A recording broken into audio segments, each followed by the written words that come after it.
27 রমজান হওয়ার আগে আগে একবার হলে আমলটা করবেন, 2 মিনিট সময় লাগবে। ভাইরা আমার, কপালটা খুলে যাবে, ভাগ্য খুলে যাবে। আপনার সন্তানের জন্য, আপনার বিদেশের জন্য, আপনার কাজকর্মের জন্য, ব্যবসা বাণিজ্যের জন্য, সকল কিছুর জন্য আপনার ভাগ্যও খুলে যাবে। আল্লাহর কসম করে বলছি, এই আমলটা যুবকেরা তোমরা পেলে শেয়ার করে দিবা। আমল না করেও সব পাবা, শুধু তোমার একটি শেয়ারে তোমার আমল হয়ে যাবে। তুমি আমল না করেও সব পাবা। ভাইরা আমার, 27 রমজানের আগে আল্লাহর কসম করে বলছি, এই আমলটা ছাড়বেন না। এই আমলটা আপনারা সকলেই করবেন, এই আমলটা সকলের কাছে পৌঁছায় দেবেন, নিজে জানবেন এবং অন্যকে জানাবেন। যত মানুষ বিপদগ্রস্ত আছেন, যত অভাবে আছেন, বিদেশে থেকে দেশে আসতে পারতেছেন না, বিদেশ যেতে পারতেছেন না, বিপদের উপর বিপদ লেগে আছে, 27 রমজান হওয়ার আগে আমলটা করেন। 2 মিনিট সময় লাগবে, আর বেশি না।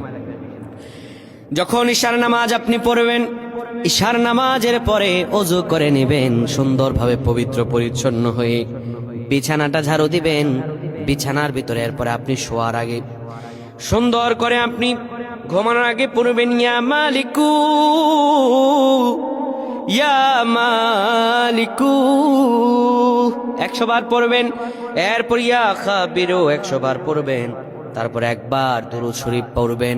এরপরে 2টা হাত তুলে আল্লাহর কাছে যা দোয়া করবেন, আপনার দোয়া করতে দেরি হবে, আমার আল্লাহ কবুল করতে দেরি করবেন না।